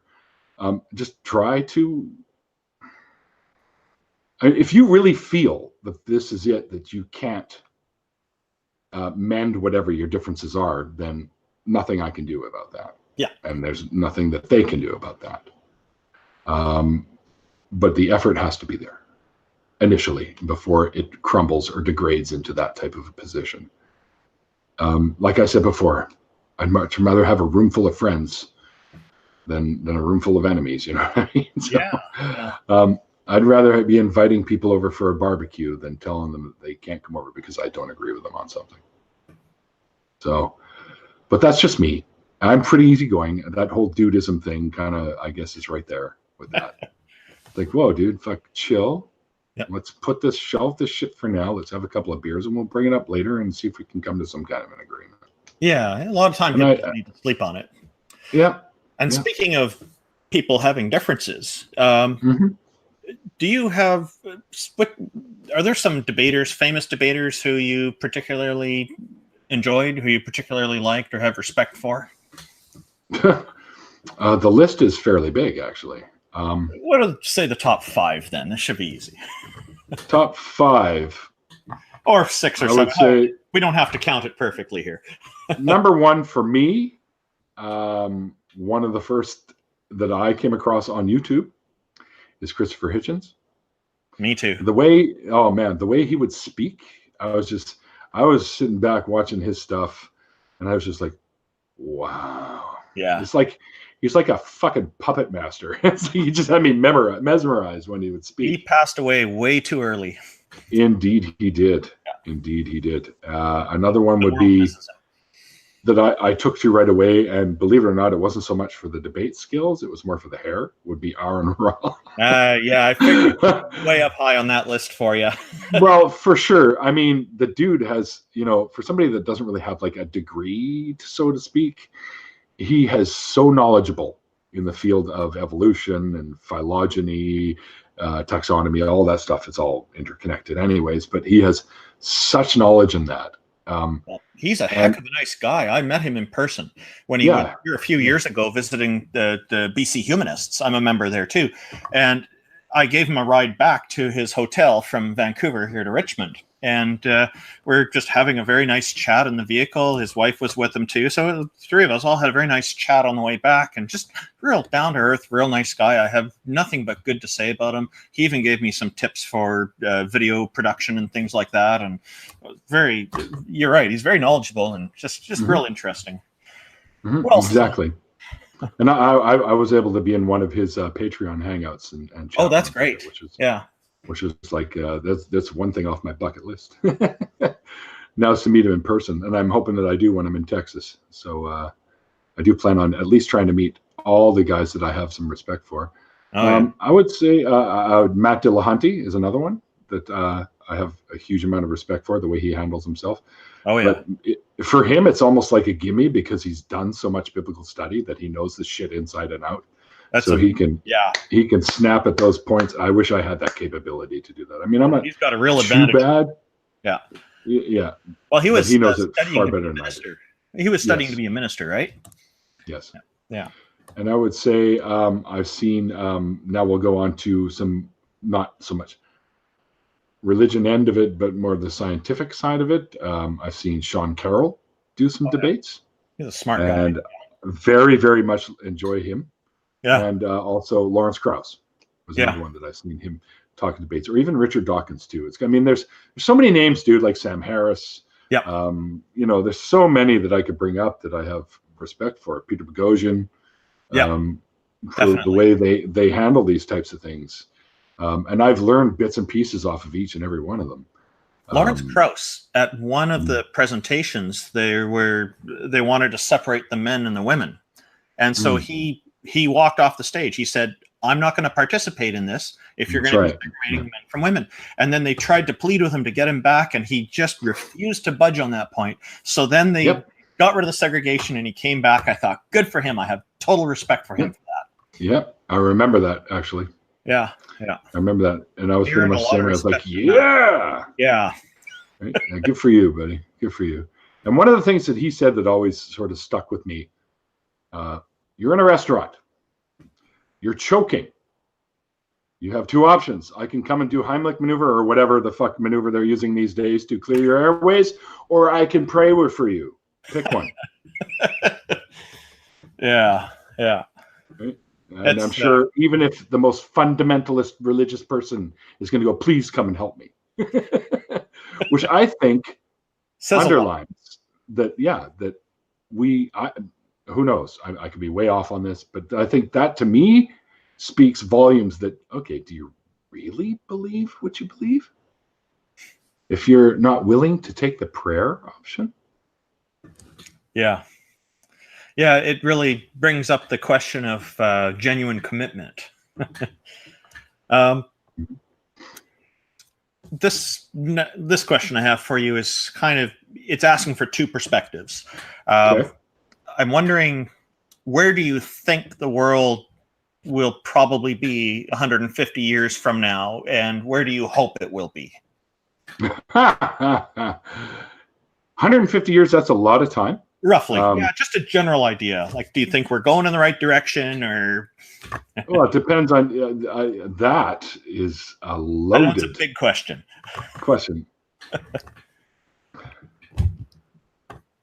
Oh, Russ.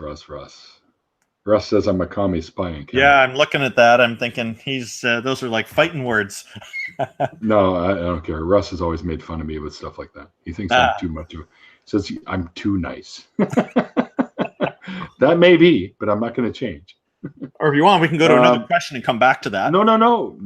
I already know what I'm going to say. Oh, okay, great. 150 years is a long time, especially when we're talking about technological advancements. I mean, you got to think that technology can pretty much double itself almost exponentially every 6 to 8 months nowadays. Yeah. Or if not sooner. I'd still see that. I don't see religion going anywhere for a while. Unfortunately, I'd like to see its decline come a little faster. Now, there's some newer information that I've seen recently that nuns are on the rise. They almost make up a quarter of the population, or a little over a quarter of the population in the US. And I've heard a lot of atheists misrepresent that as, oh yeah, atheism's growing. We're now one quarter. It's not that they're all atheists, you jackasses. Some of them are agnostics. Some of them are just plain deists that don't follow any religion. Yeah. Some of them believe in a lot of woo-woo bullshit, like reincarnation. Chopra and but Fred. They don't identify. Yeah, but they still don't identify with the religion. That's all the nuns category means, is they don't identify with any organized religions. Yeah. So it may not necessarily, I would say you're probably safe to say that around half of them might be atheistic. But some of them still let's not forget. Deity. They just don't associate with the religion, is your point. Right. That's the whole deism thing. I think that makes sense. Right. And somebody said, well, that could be polytheists. I said, no, pagans and polytheists actually have their own line in that graph. This is other religions, right? Which would be Wicca, paganism, polytheism, whatever, pantheism, whatever. So, so just because the nuns category is growing, that doesn't mean that they're all completely off the rocker of some form of weird belief. All right, so let's not get too carried away here. I do see religion declining over the next 150 years. Actually, let me rephrase that. I see it going one or the other way. It's going to go either full out again, or it's going to start to decline, right? So I don't see there being sort of a happy medium. I think that we're seeing a lot of, because of the rise of the nuns, there's a lot of panicky pushback from fundamentalist groups. And that could work against us at some point. So if we're not careful on how we handle these situations, that could bite us in the ass. And I could see a religious uprising happening at some point again. So we have to be careful. So what this means is we have to be careful about who we elect into office. Absolutely. Yeah. Am I coming through? Oh yeah. Everything. Okay, you're loud and clear. Okay, it's just I'm looking a little choppy on my end, but that could just be my video feed here. So, Rise of the Nuns non-sex show. Kyle, some of you didn't see it, but I just did an interview with Kyle actually on my channel, which was a lot of fun. Kyle's a great guy, man. He's so much fun. And he says that he wants to have me on the non-sex show, and they wanted a discussion. Actually, I remember talking about this with McRae too, some months ago, right? About this. Yeah. Okay. And he's like, think of what you want to talk about, and we'll talk about it. Well, I spoke with Kyle, and I'm probably going to end up on the non-sex show within the next week or two, with the topic of altruism in atheism. Please tell him I said hi. I'm sure he'll appreciate it. Yeah. Well, I know you and Steve are best of friends. We have our differences, but I like most of what he does. I like him fighting the Catholic Church and the flat earthers. And I really think he did a great job with those things. And he's just, I have a few ways on some other topics, but all of that's total respect for him on. Yeah, I mean, Steve is Steve. Yeah. So. But I am interested. So you've got an idea. You're thinking of two possibilities where the future will go. Is depending on the religion will end up overtaking. It does depend on. It'll go up. You don't see it staying where it's at.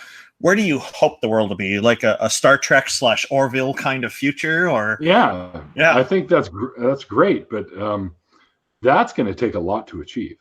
Yeah. With all the sci-fi part of it aside, the idea behind what Gene Roddenberry first envisioned, I think, is fantastic. Yeah, it's very utopian. Yeah. And of course, we all know how likely utopias are to happen. They're probably slim to none, but we can get close to that.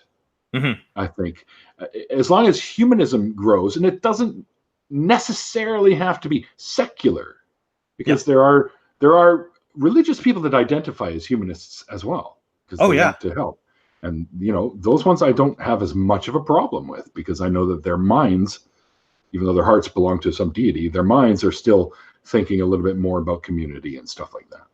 Yeah. And I know that some religions do teach the community thing, except the way they go about it, I may not agree with. They're very tribalistic in a lot of ways. We're good with our community, but not so much with their community, right? So, I just hope that changes. I hope people come to the realization that this is the only planet we have right now. Let's be realistic. There's no going to the next world in our near future to that degree. That's a while away, if it ever happens. We all have to share this world. And the best way, in my mind, to do that is to make sure that at least the people around you or in your community get and have what they need to make it comfortably through this life that we have. And that in turn will spread. And or something along those lines, right? Like making sure people's well-being is there I've always believed this will ultimately come back to you and your well-being. And it makes me feel good when I help other people, right? Yeah. even if I don't get much out of it, I've known that I've done something. I've left some kind of legacy here that people can feel inspired by. And Even that if to me it's is the just most throwing a important. wallet up on a balcony. Yep. Yeah, even if it's just that, or even if all I ever did from here on out was donate blood, or walk dogs, voluntary walk dogs at the SPCA, which I still do from time to time. Or, it's been a few years since I've done that. I did it twice since moving here because they have one just down the road, and I did it because on a whim a couple of times because I'd had a couple of pints over at Frankie G's, and I was like, I'm walking back home because I didn't drive that day because I knew I was going to have more than a couple. And I saw the girl walking the dog, and I go, "Oh, let me help you out." And she's like, "Oh, sure." And we walked around the neighborhood a couple of times with the dogs. I took 3, and she had 2, and it was a lot of fun. And I love doing that because the dogs are fucking phenomenal. I love animals. So. In the chat, they're saying they want a Star Trek future. I saw that, but an interesting point. They're saying that you're from another planet called Nice Guy Planet. My question, and my question, hang on. My question to you is: are there dogs on that planet too? Of course there are. Of course there are. Yeah, Russ has this fun little thing that he does called fun facts, or so-and-so fun facts when we do these types of things. Real fun facts. I see it there, yeah. Hilarious little things there, which just cracks me up every time. Yeah. Russ, you're a funny boy. Actually, Frustrated Atheist was my very first interview on the channel. So, yeah, that was a good interview. Yeah, that was a long time ago. I've been watching your interviews, so that's partly why I'm happy to be here. That was a long time ago. Hey, Russ, you remember those days? Back before we had flying cars. Remember that? We'll celebrate that on Levitation Day. Yeah. Hey, do you remember that political party we had here, the yogic party or whatever? They would bounce around and float. Remember those guys? No, but I remember the cocktail party. Oh, yeah. The I want to party. Those guys. Oh too. Boy, yeah, we've had quite a few here. They would register as parties, but they were like joke parties. You guys, they weren't like legitimate parties. Yeah. And they literally had an I like to party. You know. Yeah. I like to party. There's even a Republican Party registered somewhere. I saw on a list a few years ago. Yeah. Which is funny for Canada. The US, it makes sense, but we're getting, I guess, pretty close to the end here. I just wanted to find out from you, do you have some favorite books, say 3 or 4 or 5 of them that you would recommend, and perhaps even after that, a few movies you might recommend for, like, movies from any time? Like movies from any time? Well, I'd say same with the books. It doesn't matter what date they're from, but if there's some books that you think are really good and like they were your favorites and why you'd recommend them. For books, for me, the ones that stand out the most are of course, the Lord of the Rings trilogy. Always been a huge fan. I think I've read those fucking 40 times each, probably. What I say to that is, you shall get a pass. Very much like, and I would say for books, because I was always into, ever since I was little, I was always into like short stories that had a lot of impact. And I would say the 2 volumes right after the Books of Blood, I say my next favorite sort of series of books is the 2 volumes of the Books of Blood by Clive Barker. Okay. Yeah, very much like those. And why do you like those ones? It just, I don't know, they impacted me the most, I guess. Okay. I mean, I would also say I was very big on, and I think I only read about the first 9 of them, and ended up not, for whatever reason, got out of them, was the Dragonlance series from back in the day too. And also, actually, another one that really stands out that really kind of had a big impact on me was both 1984 and I, Robot. Okay. Two different authors, but still, I remember these books really impacted me a lot. Yeah, they talked a lot about society and how we look at things, I guess, is probably, give some more perspective on how we should look at life, I guess. Yeah. Movies. Any particular movies or shows? I'm going to guess Orville's on the list. Well, yeah, Orville's fantastic. And I know it's not popular with all the Star Trek fans, but I really liked Discovery. Walking Dead is another one. for TV shows anyways. I really like The Walking Dead. I was a big fan of the original graphic novels and comics that were involved there. And I know that the shows have kind of completely veered off the storylines from the books, but that's okay. Okay. It's the same with the MCU. I mean, I hear all these comic nerds and stuff talking, which I'm included in, by the way. I'm not as critical as them. Yeah. I allow for a lot more reinterpretation, we'll say. Okay. Because I want to see the stories. I want to see, because I remember reading these things saying, fuck, man, if they are ever able to have the technology to make these movies, I'm all over it. I don't even care if the stories are different. Yeah. And I don't. And I go to these movies fully expecting them to be, to have elements of the original stories in there, but completely astray from them. Yeah. And I have no fucking problem with that, people. Yeah. And I don't see why people do. That's why they say that the MCU is separate from the comic book universe, right? So, well, you like the some people are diehard fans. They want things to be consistent. Oh, they nitpick, and it's just like, holy shit, get a life. Like, go do something else. You're gonna sit at home and for a couple hours, nitpicking this little detail. The fucking light switch cover was wrong. Like, what the hell? Wow. Like, come on, it gets to that point. Critics. And it's like, all right, folks, all right. Enjoy it for what it is, and don't expect it to be something that it's not. And that's why I've never had big issues with them. I mean, I'll be honest with you. I thought the Green Lantern movie that they made a while back was fucking brutally terrible. Same with both of the Fantastic Four ones. But I think that was just the first one was okay. Mm-hmm. The Howard the Duck movie that came out in the 80s. I remember that. I liked it for the fun factor, but I thought it was just badly written. I think Big Trouble in Little China was probably a lot better. Oh, Big Trouble in Little China was a fucking classic, and that's on my top 5, by the way. Oh, Big Trouble in Little China is one of my top 5. Of course, see, I always count the original Star Wars trilogy for me as one big movie. So that's like my number 1.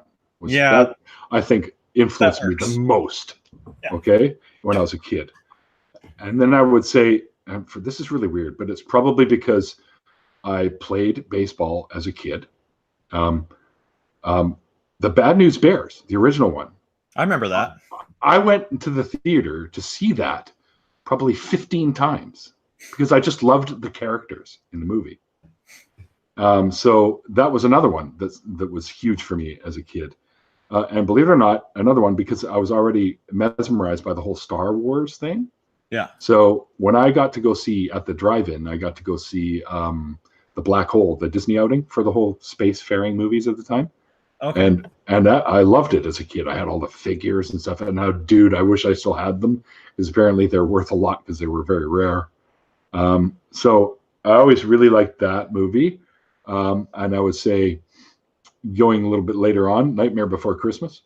When Tim Burton started making movies like stuff like Beetlejuice and Nightmare Before Christmas and the original Addams Family movie and stuff like that. Like those are all really, really awesome for me. And of course, Big Trouble in Little China.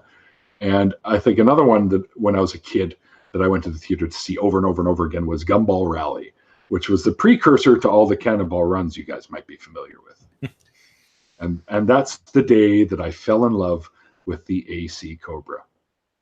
Oh, for the car. What is my all-time favorite car? AC Cobra. It's a car. Yeah. Okay. Yeah. I don't know cars, so. I always thought Tim Burton. Whenever I first started seeing Tim Burton's movie, which includes like the first couple of Batmans with Michael Keaton and stuff like that. Yeah. When I remember first seeing his style, and I thought, holy shit, it's like he's looking into my head. Because I was very influenced as a kid by the books from people like Dr. Seuss, and you can see a lot of that influence in Burton's designs as well, the curly Q mountains and the weird looking things, and I thought that just reflected my mental imagery as well, so I could identify with Burton as well. So in that respect, and Neil Gaiman was another one that I had a lot of. Then he's more of a comic book thing. He did Sandman and American Gods and stuff like that, which you can see on TV. Which I've watched the first few episodes, and I quite enjoyed them, and I have them set aside to my binge list for a later date because I'm watching too many others right now. But yeah, ask Neil about Luminous. He already did, David. Where were you? It's one of the things we talked about earlier. Later. Hi, David. Luminous is my band, by the way, people, and we can be found on SoundCloud. And speaking of I think band, 9 or 10 of our tunes. Yeah. Do you have some closing thoughts on all of this that you wanted to share that you think we might have missed in this conversation? I don't really think we missed much, man. We were kind of all over the spectrum here today. Yeah. Not just about my deconversion story, which was a long, drawn-out process, as we now all realize. Ultimately, I don't think there's nothing that really jumps to mind that I need a closing thought on. The only thing I generally tell people for a closing thought type of thing is, you know what? You only get to go around once. So just be the best example of a decent person that you can be. Be the best you that you can be. Yeah. That's all I can tell people, right? Just live good, have fun. Like, don't be so overly paranoid about, I mean, I'm a smoker and I know it's bad for you, but right now there are plans to give it up at some point. They're in the works. I'm working on it because I know it's not bad, but I still kind of enjoy doing it, right? Like, it's a stress relief for me. And for me, I enjoy my beers. For me, I like milkshakes, and I know they're bad for me. We've all got our places, right? Yeah. I don't like a milkshakes as a vice, dude. Because I like them too. Depends how many you drink. Of course, but everything in moderation is doable. Right? But the smoking thing is something that it's like anything. People. You can worry about all this stuff and only eat healthy stuff and only do healthy things. Die. And what have you done to enjoy the sweeter things in life? A little bit of that here. Exactly. And there. Quite nice. Exactly. So your point is well taken. Exactly. There. Yeah. I mean, I've known 2 people that were health nuts. They ran every day around the park we had in our neighborhood, and they didn't smoke. They weren't much drinkers. I saw them have the occasional beer once in a while. And both of those people ended up dying at 50. One of them died at 57. The other one died at 63, I think. And both from heart failure. And when I asked why, one of them, well, all right, this may not count as much, but it was sort of a hereditary thing. But the other one says because of over-exercising, over-use of the heart. Yeah. Yeah. And then after over-exercising and getting injured, then the quality of life goes down after that. What were you doing this for? Yeah. So, yeah, it's important to pace yourself. Just live your life the way you feel is best for you. Yeah. And enjoy yourself. Yeah. Okay. Don't focus on all the bullshit, because that's just going to drag you down. And I realize that there are times when you have to, but deal with it quickly and then get back to enjoying life again. That's what I do. Well, it gets into sometimes, making. Don't get overly dramatic about shit too. Yeah, and very often, like that, you're faced with some important decisions to make. It's very often the more difficult decision that's the correct one. So there's that aspect to life as well. Yeah. There's a certain responsibility we have to have in our lives, otherwise we can lose everything. So of course, I'm not saying I don't pay attention to the things that you have to. Mix it together. Of course, you deal with that first. Get that shit out of the way, and then continue enjoying your life. Yeah, exactly. Right? Pay your bills, and the rest will be good. It's good to go. Right? So, you gotta have a roof over your head. You gotta have food. You gotta have clothes. Make sure those things are taken care of, and everything else is basically whatever you want it to be. Yeah, for most people, having friends is pretty important. So yeah, we're social by nature. Yeah, we are social animals. Yeah. Right. Somebody wrote, frustrated atheist writing, bills are for chumps. Bills are for chumps. That's Russ again. Bills are for chumps. Yeah. How can people find you on the internet? I need to ask you that because you're the one being interviewed. I don't know. I called Google and told them I wanted nothing to be put in their search. No, I'm just kidding. Websites, Twitter handles, YouTube channel. It's not like I'm hard to fucking find. Yeah. I have a Facebook under my real name, Neil Bernstein. You can find me through there. You can also get in touch with me for the very inactive Lifeblood Entertainment page on Facebook, or the very inactive Liminus page on Facebook. You can find Liminus on SoundCloud. By the way, Liminus is spelled Liminis. It's Latin for on the threshold. And there's a whole story behind that, which I'll get into another day. Most of you probably already heard it. I can be found on Twitter at 604atheist or at Neil_Sayers13, which is also my other channel, Sayers13, which is my gaming Yu-Gi-Oh channel. Yes, that's right. I play a children's card game, and I don't care what you think. And I also have the Liminus channel, which David Worley has so kindly put up some of our worst performances up there. See, back in the day, we were still ironing shit out, and we had these tunes we were getting to do, and we got to play live a bunch of times, and people would film it. And of course, I think 3 of the occasions where people filmed these performances, I was sick. I had flus because I used to get them left, right, and center back in the day. Even with flu shots, I was still getting these things. So more than likely, they were just the common colds that would attack me for whatever reason. It's probably because of my close contact working around with kids and stuff too. So I was always sick and plugged up and sounded like shit for most of them. So don't expect overwhelming performances, people, when you go look at those. But I don't care; they're still there. David Worley saying no excuses, Neil, but they're not excuses, David. They are reasons to why you're going to hear what you're hearing. Yeah. So, well, thank you for coming on Neil's Deconversion Stories YouTube series, Neil. We really appreciate you being here. Fantastic. This last one. And I guess you'll be including all the links in the YouTube channel description. For where you can find me? Maybe some point. People already know where they can go. Yeah. Me, so I'll probably stick them in there at some point. But I like Frustrated Atheists last one there. Not the joke, Neil, love you, buddy. But I Googled bandana-clad hippie. Oh, stop it, Google. Bandana-clad hippie who hasn't given me my damn Ninja Turtle Batman crossover comics, and Neil popped right up. Wow, that's pretty good. If you're going to be at Faithless Forum, I'll bring them with me, but you got to be there. Well, Neil worked. Google worked for him because he found you. Yeah. There you go. Kudos to Google for figuring that out. Yeah. That's pretty distinct description too. So yeah, that's funny. Wow, this one went 2 hours, guys. Yeah. So, shall we wrap this up? Do you want to say this together, this last line? Sure. Okay. All right, ready? 3, 2, 1. It's called faith because it's not knowledge. It's not knowledge. That didn't work out. We should have practiced. Go ahead and say it again.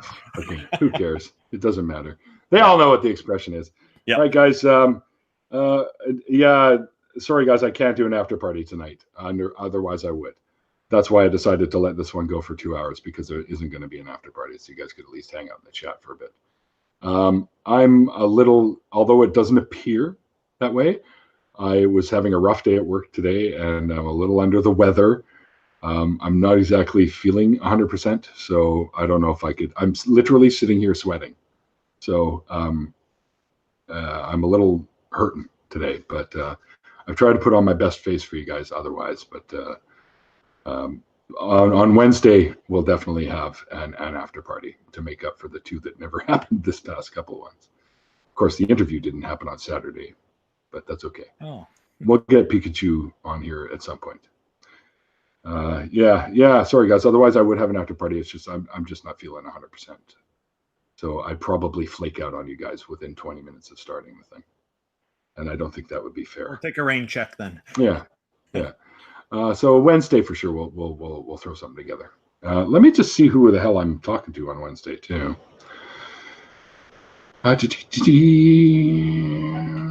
Oh, actually, I still don't have anyone scheduled for Wednesday. However, on Saturday, I will be talking to none other than Insects Are Cool, who's right in our chat right now. And actually, I have quite a few open dates. And I know this is one of the people that I'll be talking to isn't going to please everybody, but it'll be anti-ordinary. and that'll be on the 13th. But I've never had a problem with Demi, right? Her and I have never had any. Well, I can't say we've never had any disagreements, because we have, but we were always able to deal with it. But anyways, yeah. So if you guys know anyone that wants to come in, I have the April 3rd open. I have April 8th open. I have April 10th open. I have the 15th and 17th open. The 22nd and 24th open. I guess I should start announcing this so I could get some people in here. Okay, I'll work on that, and hopefully within the next day or so, I'll have somebody for Wednesday. But if I don't end up getting someone for Wednesday, then we'll see you guys on Saturday when I interview Adriana, or AKA Insects Are Cool. And again, you want to try that one more time, buddy? Sure. Okay. All right. So again, thanks everyone for tuning in and hearing my bullshit story. And thanks, Randolph, for doing this. I think it was kind of cool that you got to run the questions today, and I get to take a break and just be the answering idiot. Yeah, I really enjoyed this. Thank you for Not that having me I on think everyone I interviewed. Yeah. Well, you are the host tonight. I'm the one being interviewed. So, all right, and look forward to Randolph and I working together with a call-in show here in our own little city here, which should at some point happen. We're still working out details and hashing out stuff. So, all right, Randolph, you ready? 3, 2, 1. Remember, it's called faith because it's not knowledge. It's not knowledge. All right, and we'll see you guys next time.